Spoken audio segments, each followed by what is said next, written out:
This is about the regulating the financial industry and Wall Street, and they're debating that issue.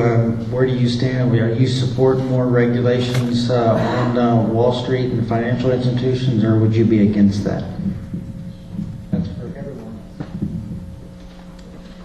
I get to go first, and I'll be honest with you, I've been on the trail all day, and so I have not seen the news, so I don't know how to answer the specifics of that. I clearly don't believe we need the federal government bailing out companies. We have a free market system. We need banks to be able to operate intelligently and make intelligent decisions. I think that the reason we ended up in the financial situation we're in is because political things came into play, and we had politicians telling banks who to lend money to, even though it was too risky for them to make those decisions. And so we need, thank you. We need banks to be able to do their job, and they need to operate within the free market. They need to be able to make good business decisions without politicians imposing their agenda on them. But I'm sorry, I can't address the specifics of that because I've been on the trail all day. Well, I think we have enough regulation without having more. And I think if the Securities and Exchange Commission does their job, we got plenty of regulation. In fact, we didn't see them do their job. And quite frankly, this financial crisis all started with Fannie and Freddie and the mortgage-backed securities that they did. Say what you might about George Bush, he warned us about 18 times about what was happening at Fannie and Freddie, and we chose to listen to Barney Frank and Chris Dodd and all those guys, which is their own personal playpen.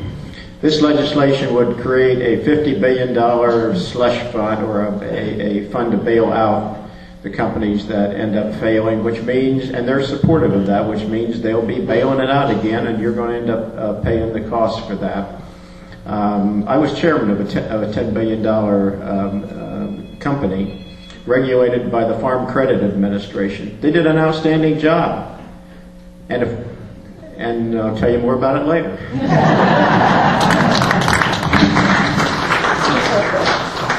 I'm in agreement. That's how we got in this mess. Don't we have enough regulation?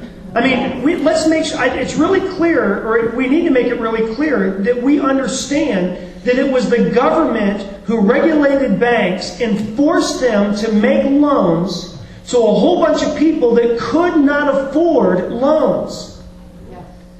The banks fought them on it. We sat by and watched them do it. And now we're in even a severe or a more severe economic crisis than what we probably would have been in. And now they're saying, well, the solution is we're going to go in and regulate some more. Tell the banks some more what they're going to do. Create a slush fund. Bail more people out. This is the wrong direction to go. This is how we got to where we're at. And we're going to talk about these type of things. We need to audit the Federal Reserve. And I believe that once we audit the Federal Reserve and the American people see what's going on there, people say, well, that's never going to happen. We are going to have the greatest opportunity we've ever had to do that in this crisis. We need to audit the Federal Reserve.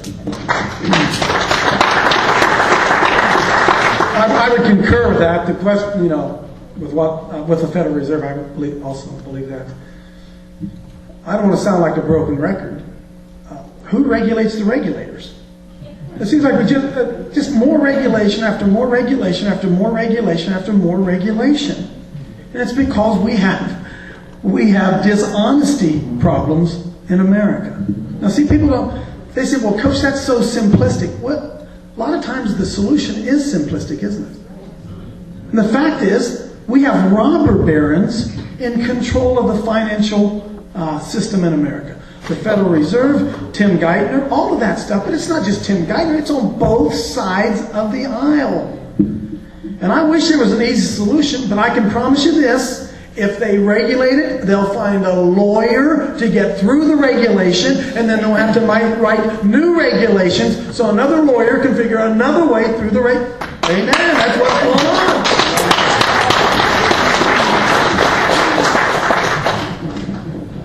Well, the problem with this system is we talk about the free market, and we talk about not interfering with the free market, and you hear the corporations and the big business come in and say, we're for free market, we're for free market. But then when it's time for a bailout, all of a sudden we're not free market anymore. Okay, so yeah, we're free market when the little guy, you know, we want the little guy to have to bear the brunt of being on the wrong side of the free market, or making a choice and being on the wrong side of the free market. But we're the big boys. We can't afford to fail, so we've got to be bailed out, and that's absolutely wrong. Take away the excessive regulation and put them in a position where they have a right to fail. And corporations in this country and should have the right to fail, just like small businesses and just like individuals and entrepreneurs and everybody else. But when that free flow of money flows towards the Republican coffers, how do you think that's going to go down?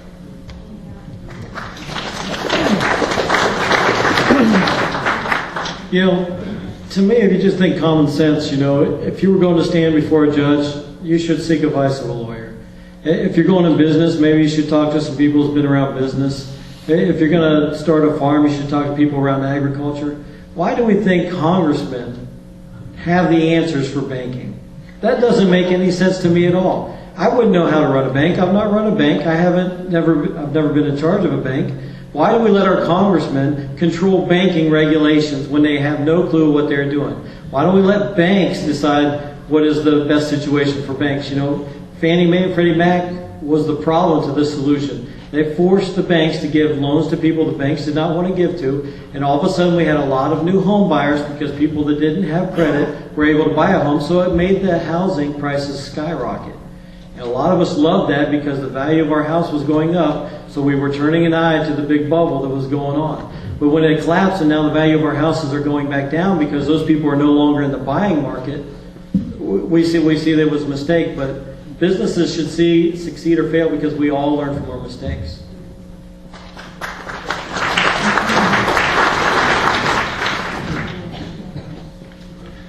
Gary Irvine.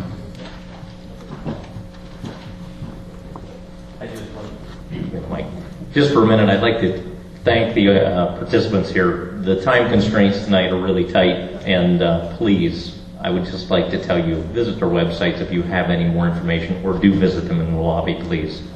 I'd like to thank them too. Just for the entire panel, I'd like to ask you guys, do you think the U.S. Constitution is a living document?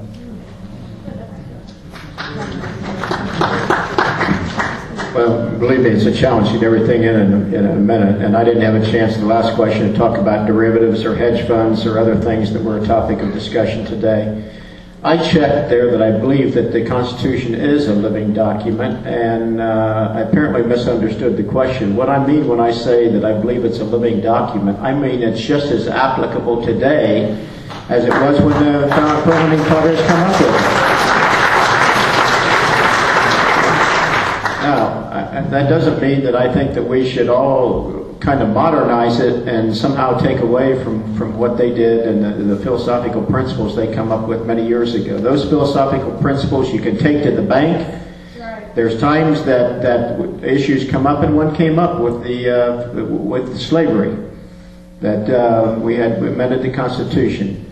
But it's not easy to amend the Constitution. It shouldn't be easy. It should be a very deliberative process. And I believe that our country is going to be a whole lot better when we get back to the basic principles of our Constitution.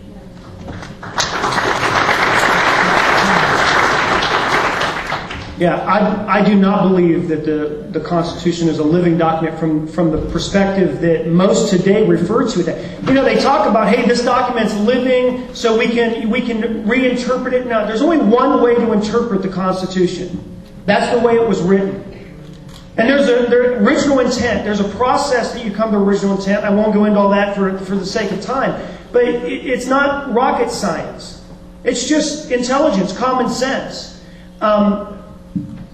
You know, if we're going to, they're just ignoring it. That's what they're doing. They're not trying to reinterpret it. They're just ignoring it. How many of your representatives have you heard say, well, you can't ask me that question. You need to go ask a constitutional scholar that question. Wasn't that the most ridiculous thing you've ever... These people take an oath to defend and uphold the Constitution. That's like hiring an engineer, and then when you've got an engineering problem, going to them and saying, well, you need to go talk to an expert. Well, isn't that what you're here for? Isn't that one of your duties? And so I believe that we need original intent. That's the way we need to look at